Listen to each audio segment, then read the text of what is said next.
Hi, gorgeous. This is episode number 63 with the amazing entrepreneur and author Bernardo Moya.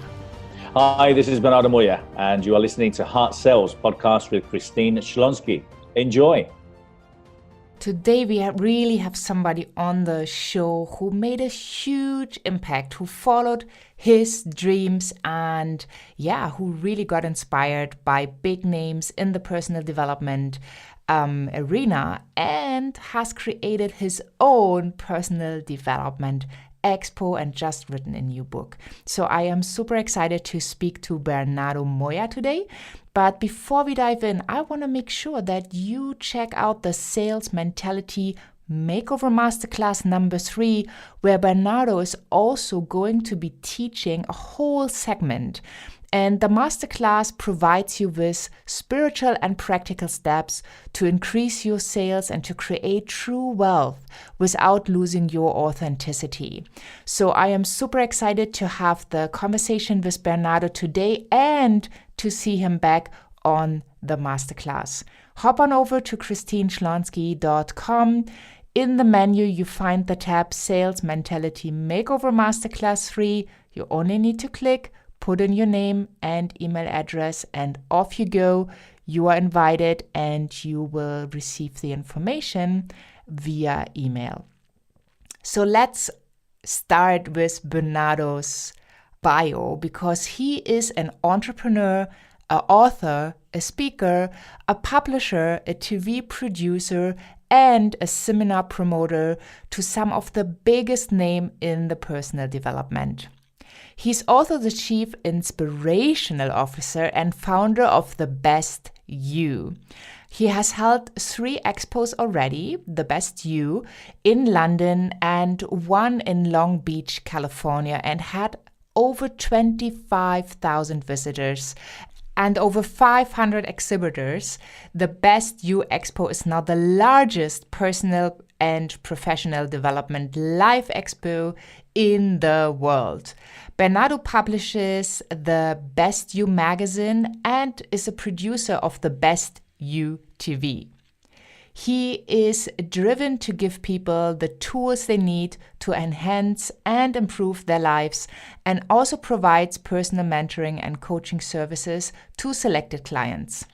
With a vast knowledge of how to run a successful business, acquire skills in media, product creation, self-motivation, networking, and staying on track to reach your goals, his mentoring has a very unique approach. The Best You mission is the best you, be inspired. Well, I am so excited, Bernardo, to have you on the show today. Welcome to Heart Sells Podcast. Thank you so much, Christine. I'm delighted to be here. Thank you so much for the opportunity. Yeah, it's so wonderful. And you built a brand all around the best you. And that is something so many people are striving to become. And especially with entrepreneurs who want to give their gifts to the world, who are looking forward to make the world a better place for them and everybody around them. I'm so super excited to dive in deeper into that conversation today. Can you give us a little bit of your background? Because you are so confident, you probably haven't started there right away from the beginning, have you? No, I didn't. My parents were both Spanish immigrants. Came to came to London after the war, especially my dad, and yeah. So I was brought up in London, and but when we moved back to Spain, because we moved back there when I was 9, I considered myself more English than Spanish, and but I was brought up in Spain, and my mentality is Spanish as far as family, food, weather, climate. So you chose. Yes, I chose well. But I've always had that sense of family. I was the eldest of the, in my household with my brother. And I don't know, I've always had that sense of responsibility. So I was always the captain of the football team, in charge of the class. the corporal in the army. So along my life, I've always had that, always a driver, the designs allocated driver. So I've always had that sense of kind of being in control of kind of my own destiny, I suppose. But yeah, no, it takes time. When, as they say, I think when you're younger, you set fires, and when you're older, you put them out. So I think I'm on that latter stage of my life right now. So you're way more relaxed than you used to be. Oh my God, absolutely, yes. I mean, I used to be very, very. I'm still very passionate, but I used to be too passionate before. Oh, is there such a thing than too passionate? Well, it could be. It can get you in trouble because sometimes, Okay. unfortunately, you can say you speak too passionately and too honestly, and some people can't deal with it. But no, I think kind of the good thing I've had, because I've always worked with English companies when I was young, and because I managed to keep my English, so I am pretty much bilingual. I've always had that sense of work ethic, I think, from the English part of it, and that has helped me, because it is true. There's a lot of mañana in Spain, posible mañana, but so that has helped me. Okay, wonderful. So people say when you go into entrepreneurship, that itself is a self-developing or self-development path. How did you start with your path? I always had that sense of being my own boss. I don't know why. I always wanted to be. I always wanted to be in control of my own destiny when it came down to business. So I started quite early, but I did. I started in sales. I always in the south of Spain, where I was from. Either you worked in a nightclub, or you worked in a restaurant, or you were in real estate. There wasn't many other options. So because I had English, I got into timeshare. So I was always interested in sales and marketing. And that literally, which was I developed over 3-4 years, then put me onto kind of my first kind of real job, which was, well, my first entrepreneurship adventure, which was around 22, 23. I started my first real estate, and yeah, that was the beginning of something that was it's been a long journey. It's been an interesting one. Yeah. Have you ever been afraid of sales or reluctant to make offers and ask people for money? Well, you know what, they took that away from me very, very from my early years, because when you get into timeshare, and obviously the way it used to work when I was involved, it was commission only. So you literally, so they provided you phenomenal training. So I was trained by many Americans, and the whole American, building rapport, mirroring, closing, that was part of my nature from my early years. But I learned a lot very quickly, and also because at the end of the day, if you didn't sell, you didn't make any money. So I learned to overcome that very quickly. But what it allowed me to do was to really understand and model people, and appreciate kind of more how to be able to engage and be a little, I suppose, turn on the charisma in order to kind of really engage with people and connect at a deeper level. Beautiful. So what advice would you give somebody? So we have lots of listeners who have beautiful gifts, who want to make the world a better place, but asking for the sale or asking for money, making an offer, an invitation is not always easy. What was maybe there are 1 or 2 key points that helped you to overcome that challenge? Well, it is. At the end of the day, I find that myself. I'm saying as a promoter and running events, I do come across a lot of people that are very talented at what they do, but then they struggle to build their brand or take it to the next level. And the reason is that because as they struggle to understand that there has to be a business aspect to this. There has to be an opportunity for you to be able to, to make a living, because if not, you can't provide a service. So I think either people have to, especially in a digital world nowadays, it's a lot easier when you're not necessarily speaking on the phone to be able to, to prepare to study marketing, i.e. funnels, and what it takes to create a campaign, to write proper emails. I mean, I'm a big fan of Russell Brunson and ClickFunnels, and he says you're always a copy away from a bestseller or from a great campaign. So being able to engage through your emails and your communications is the first step, building rapport. If you're struggling, or one of those that struggle to get over the phone. But when it comes down to me, I think what I've done or helps me is and I mean by bring the charm on is I try to take a little bit.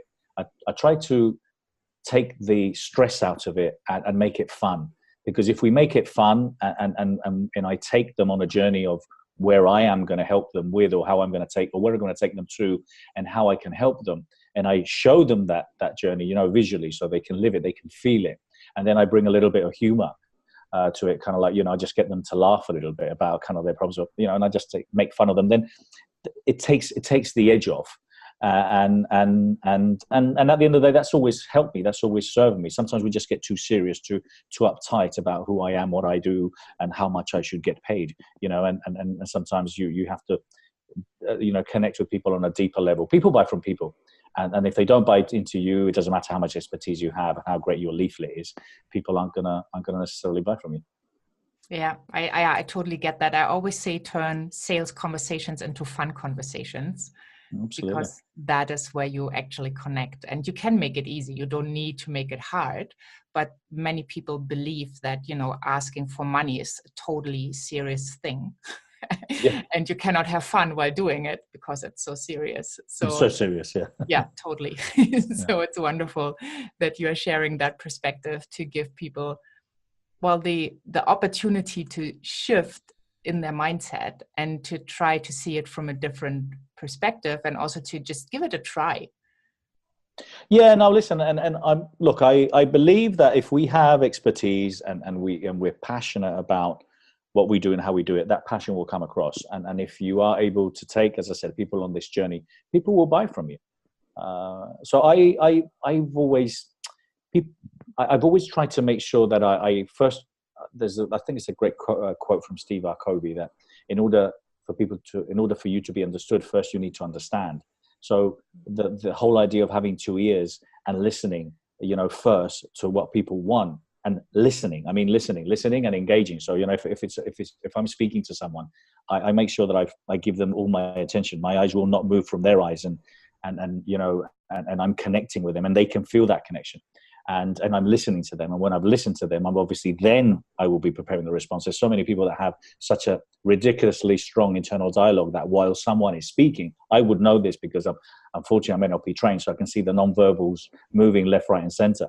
So if someone is telling me something, and if I'm obviously listening, they will be aware of that. If on the other hand, I'm speaking to someone and I can see or feel or hear that they're not listening to me, then it's going to be difficult for me to engage.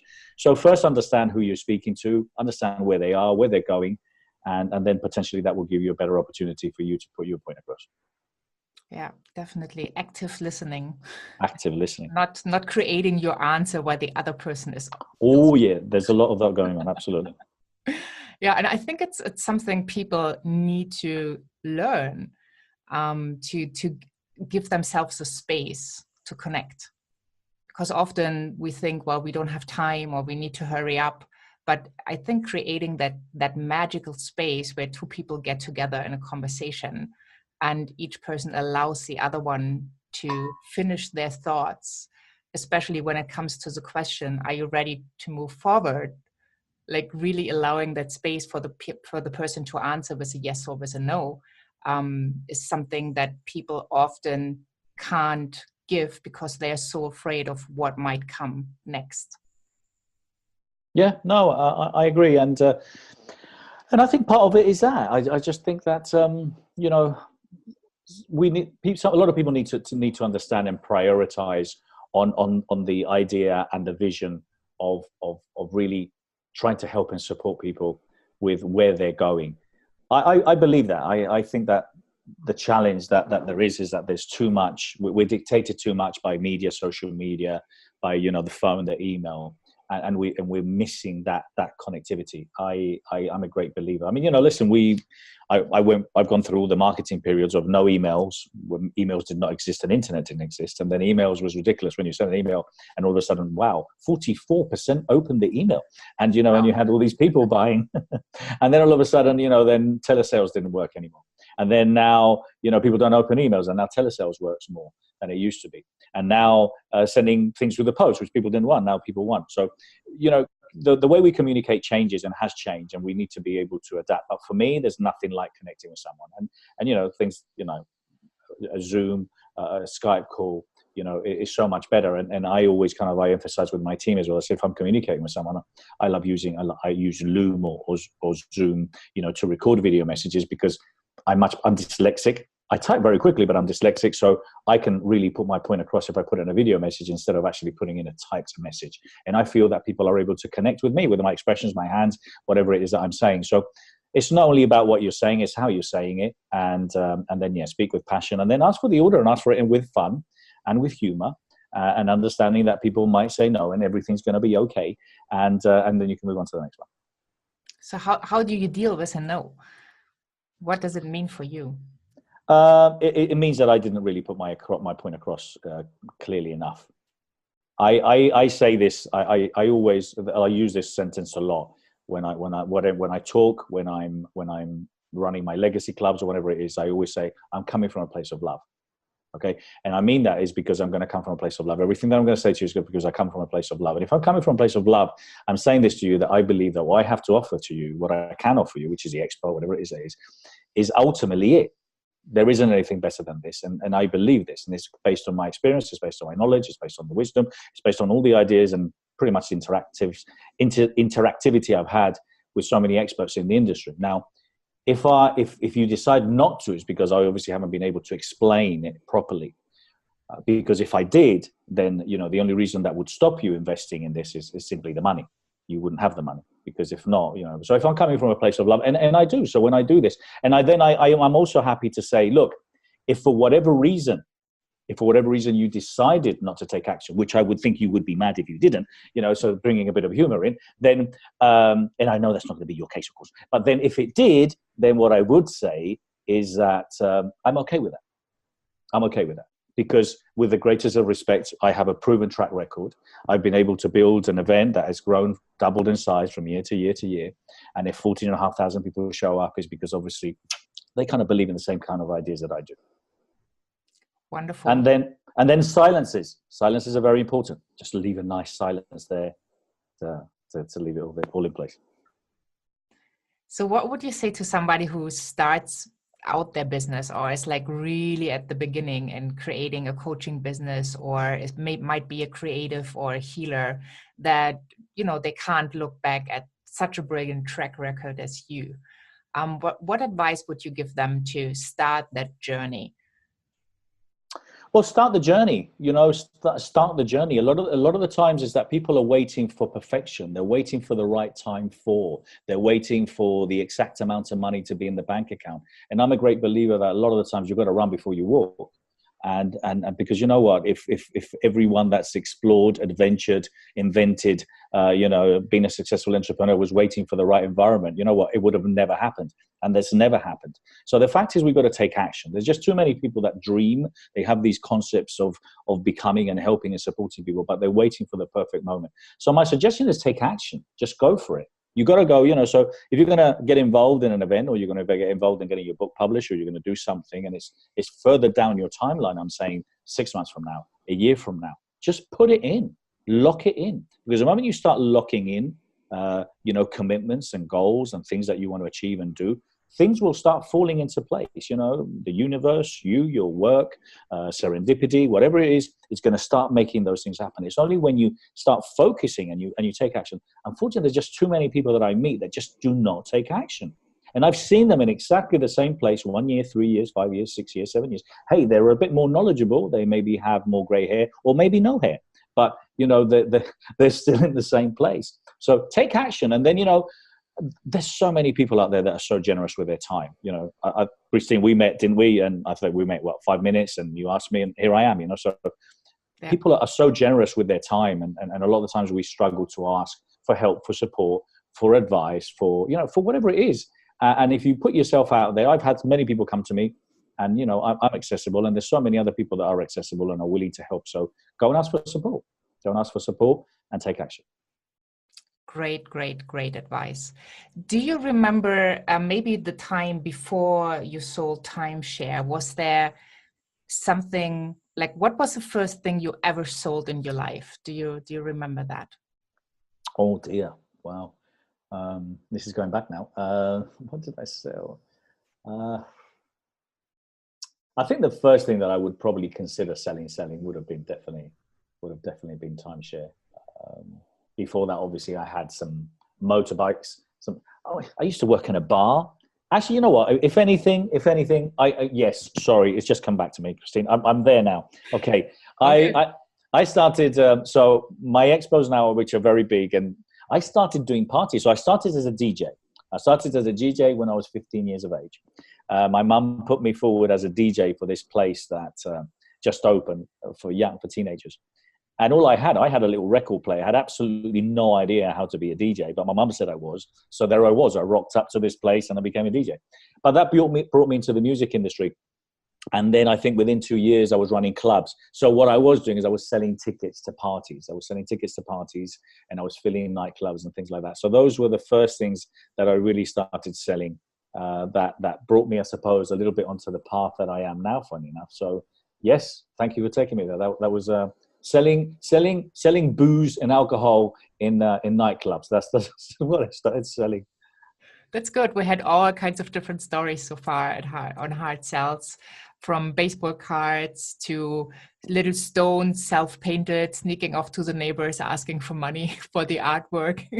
So it's always interesting to find out what people were actually selling for the very first time. And often it has something to do with where they are now, like some creative connection. And it's a great question. It's a great question. That is, yeah, probably definitely is, yeah. Yeah, wonderful. Well, thank you so much for sharing it. So do you believe that there is such a thing as a natural salesperson? I think obviously some people are more gifted than others. I definitely think so. I mean, I've had the pleasure of working with phenomenal salespeople. You know, I've had, amazing salespeople that I've worked for, and I've learned a lot from them. So yeah, some people do have the charm, some people have the gift. I definitely think it can be taught. I definitely think that you can learn and improve your skills, like in anything really. I really believe you can. But yeah, you know, the art of there is an art of selling, and some people are more gifted than others, and they luckily went on that route of selling things. Yeah, absolutely. Great. Well, thank you so much for this first interview. So exciting. And I love talking more about the journey and the wonderful work you do in the world. So let people know where they can find you and how, I mean, I put it on the show notes, but how they can find you if they want to have a look right now. Okay, well, I've got loads of web pages, but I'm going to direct you probably to one. So it's thebestyou.co, www.thebestyou.co.co. So that's pretty much all the brands that I have. That's obviously the Best You Co, the magazine. I do the Best You Expo. It gives you links to my personal page, bernardo-moya.com. So everything is there, and it explains a little bit kind of what I do and all the different brands that I have. And that's the easiest place to find me. Wonderful. Thank you so much for this interview, and I can't wait for our next conversation. My pleasure. Thank you so much. It was great. Enjoyed it. Thank you. I'm so super grateful that I had the opportunity to talk to Bernardo today, because I just love how he has found ways to be the best version of himself, to be the best you, and he has created so many ways to do that. And I hope this episode really inspired you as well. Bernardo will be back for the next episode, so make sure you are tuning in. And also, I invite you to join the Sales Mentality Makeover Masterclass, where Bernardo is going to teach a whole segment with all the amazing knowledge that he has. So hop on over to christineschlonski.com. You will find all the show notes, the transcripts, the resources mentioned in the podcast tab. And there's a masterclass tab. You just need to click there, put in your email and your name, and you will get the information about the masterclass that is coming up in May. So don't miss out on it. Be the best you, and have a wonderful day. Tune in for the next time. Enjoy wherever you are in this beautiful world. Bye for now.